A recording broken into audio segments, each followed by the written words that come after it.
Bonjour tout le monde, je me présente Francis Pinchot, je suis consultant en psychologie organisationnelle. Aujourd'hui, dans cette vidéo, je vous explique comment rédiger un courriel de manière efficace. Pour ce faire, je vais échanger avec vous sur trois choses. Premièrement, les situations qui sont propices à l'envoi d'un courriel puis celles qui le sont moins. Deuxièmement, les quelques questions pertinentes à se poser avant de rédiger un courriel ou avant de peser sur la touche Enter pour envoyer. Puis troisièmement, les 8 principes de base d'un bon courriel. C'est parti! Donc, quand est-ce qu'on doit utiliser un courriel de manière efficace? Les différents moments où c'est pertinent d'utiliser un courriel de manière efficace, c'est premièrement pour diffuser une information qui est courte. Par exemple, une mise à jour rapide, une annonce, une question claire qui peut attendre un petit peu. Ensuite, on peut utiliser les courriels pour partager un court texte avec un lien qui pourrait mener vers une autre plateforme. Par exemple, partager le lien de cette vidéo via vos courriels. Finalement, ça peut être pertinent d'utiliser les courriels pour rejoindre des gens qui sont difficiles à rejoindre. On peut penser à un gestionnaire qui doit rejoindre des personnes qui sont sur différents corps de travail ou dans différents établissements. Ça facilite les échanges à ce niveau-là. Deuxièmement, quand ne pas utiliser les courriels? Lorsqu'on voudra partager une information qui est délicate ou une mauvaise nouvelle, par exemple, ça va être important de prendre le temps de faire ça en personne parce que via courriel, on ne sera pas là avec la personne pour prendre soin d'elle lorsqu'elle recevra l'information qui est de nature délicate ou qui pourrait la blesser si c'est une mauvaise nouvelle. Ensuite, on ne priorisera pas le courriel lorsqu'on veut transmettre une information qui est longue ou complexe. Si on doit donner des détails supplémentaires ou fournir des explications, vous seriez mieux d'utiliser un médium comme un coup de téléphone ou prendre rendez-vous avec la personne afin d'échanger sur la situation que vous voulez partager par courriel. Un autre moment où on doit peut-être ne pas utiliser le courriel, c'est quand on désire recevoir du feedback immédiat. Quand on veut une rétroaction rapide et immédiate, je vous conseille d'utiliser un autre moyen que le courriel parce que c'est pas tout le monde qui prend ses courriels dans l'immédiat. Donc, si vous ne voulez pas attendre après quelqu'un, vous seriez peut-être mieux de l'appeler. Finalement, je vous recommande de ne pas utiliser le courriel aussitôt que vous sentez que l'information que vous êtes en train de partager via le courriel que vous rédigez, ça devra d'être nuancé. Si vous devez apporter des nuances ou que vous devez jongler un petit peu avec les mots que vous avez envie d'écrire, ou si vous trouvez que c'est légèrement trop complexe, laissez tomber le courriel puis utilisez un autre moyen comme un appel, par exemple. Il y a quelques petites questions qui peuvent être pertinentes de se poser avant d'envoyer un courriel, puis c'est les suivantes. Qui est-ce que vous visez avec votre courriel? Est-ce que c'est tout un groupe ou seulement une personne? Est-ce que c'est trop long d'écrire ça? Si ça vous prend 30 minutes d'écrire un courriel, peut-être vous seriez mieux de téléphoner à la personne ou de la contacter par quelconque moyen. Aussi, je vous invite à vous questionner par rapport à la nature de l'information que vous êtes en train de diffuser. Avant de peser sur envoyer, demandez-vous comment est-ce que vous, en tant que personne, vous aimeriez recevoir cette information-là. Moi, là, une question que je me pose qui est centrale justement à ma rédaction de courriel, c'est est-ce que si j'étais la personne qui recevait ce courriel-là, j'aurais un sourire à la fin de ma lecture? Ou du moins, je serais neutre. Si la réponse c'est non, je vais effectuer quelques petites modifications dans mon courriel, là, simplement pour m'assurer que je vais être bien compris, puis que je n'aurai pas des impacts négatifs sur la personne qui va recevoir le courriel.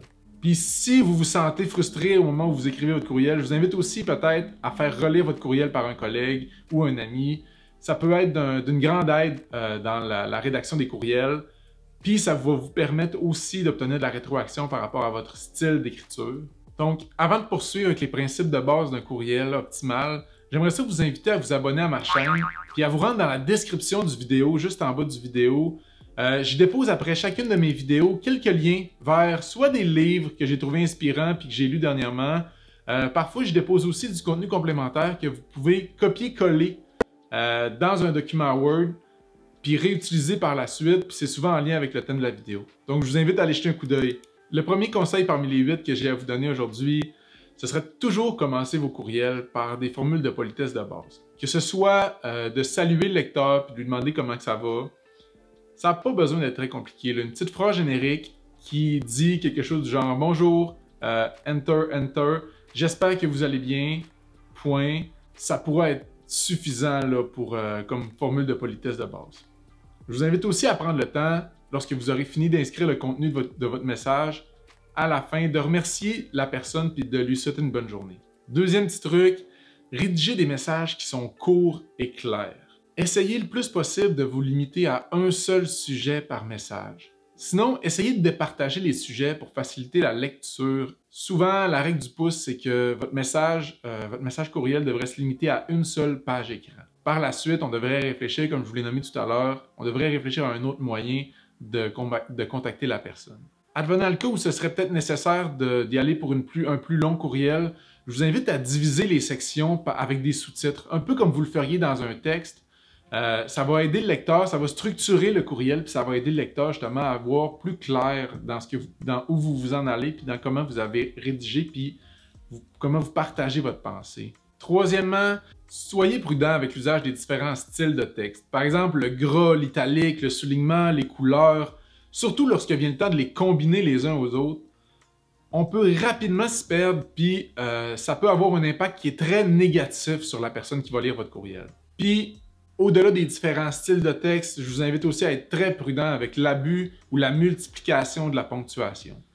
Les 3 petits points, les points d'exclamation, les points d'interrogation, c'est tous des éléments qui peuvent, si le lecteur, dépendamment comment il se sent à l'arrivée du courriel, pourra interpréter comme des marques d'agressivité à son égard.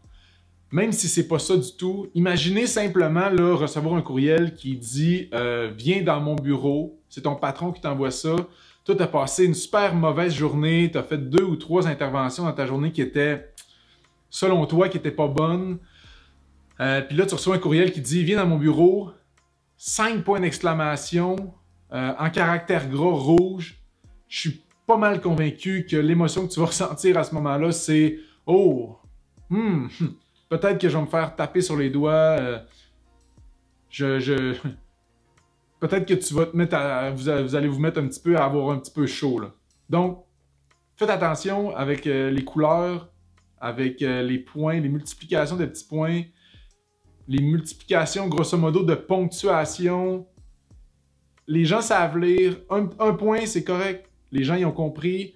Les points d'exclamation aussi, ça peut souligner une expression, mais mettez-en pas trop. Ça donne rien. Puis ça fait juste générer une émotion chez le lecteur sur laquelle on n'a pas le contrôle. Puis on ne sait pas si dans notre élan de joie, quand on a écrit le courriel, ça ne va pas devenir une espèce d'agression chez l'autre personne. 4e point, écrire au bon destinataire.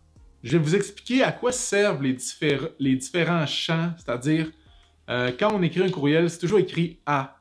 « À », ça va désigner le destinataire principal, de qui on s'attend une réponse, puis c'est à qui ça s'adresse principalement. Le champ qui est écrit CC, ça désigne là ou les personnes qu'on veut informer du message.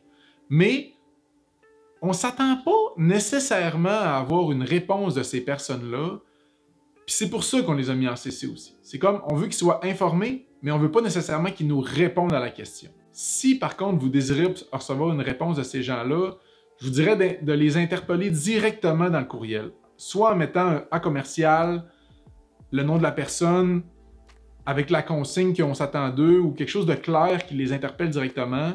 Là, dans ce cas-là, peut-être que vous pourrez vous attendre de recevoir une réponse parce que vous aurez interpellé directement l'individu que vous cherchiez à interpeller. Sinon, faites simplement mettre son courriel dans la section A, dans le champ A.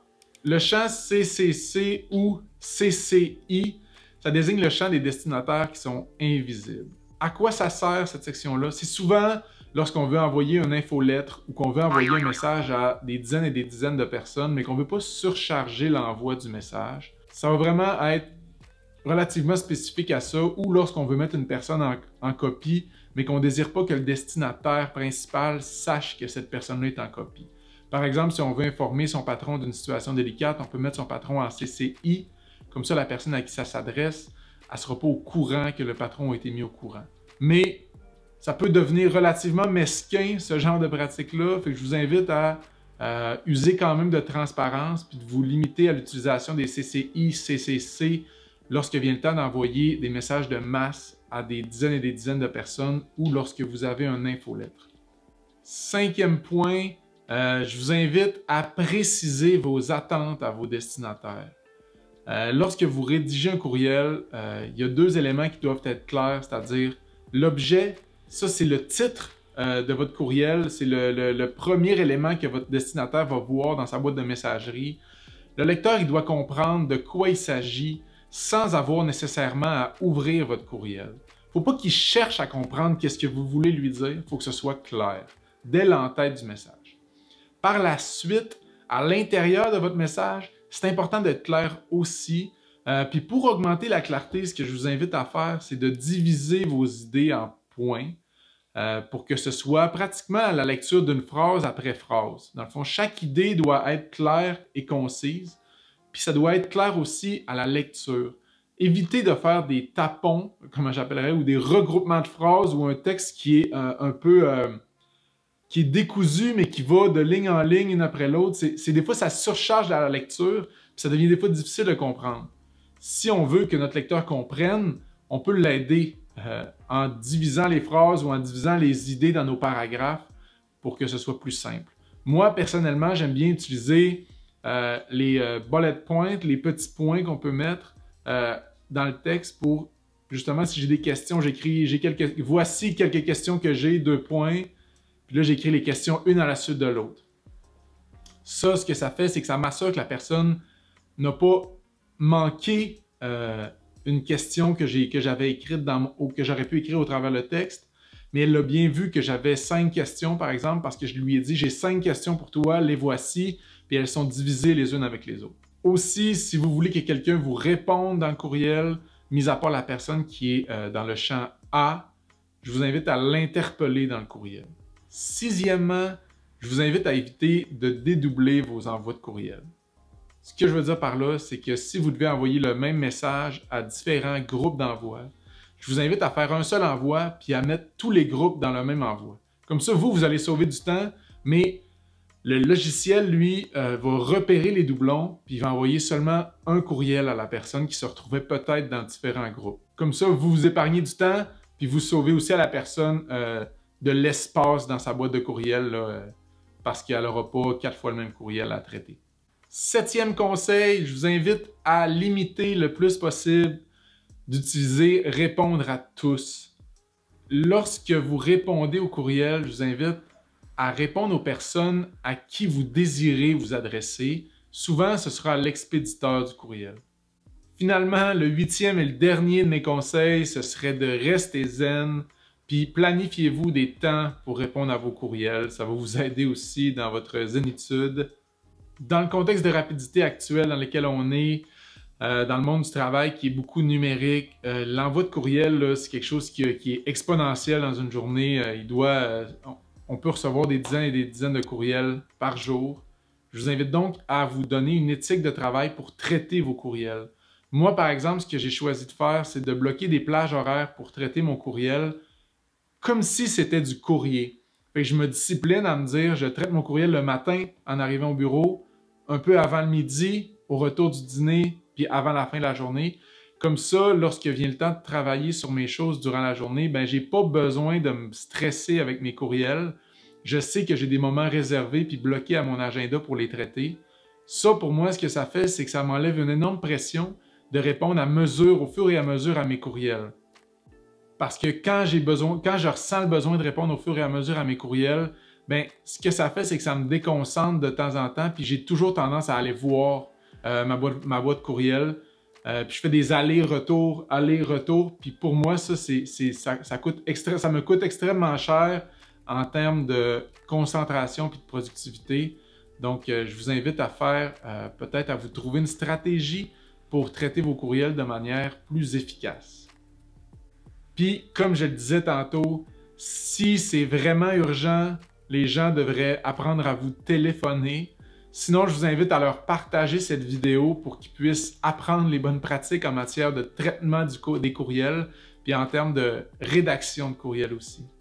En conclusion, j'espère que cette vidéo vous permettra de vous améliorer dans la rédaction de vos courriels, puis que ça vous permettra aussi de prendre un petit peu de recul quant à l'urgence d'y répondre dans l'immédiat. J'espère donc que vous aurez appris quelque chose aujourd'hui en regardant cette vidéo et que mes petits conseils vous seront utiles à votre quotidien. Je le répète, mon objectif par le biais de cette chaîne YouTube, c'est de contribuer à l'amélioration du monde du travail en vulgarisant des théories, en partageant des outils, puis en essayant de vous suggérer au mieux de mes connaissances des techniques qui se veulent pratiques, simples et efficaces. Je vous remercie beaucoup de votre écoute, puis je vous dis à la prochaine.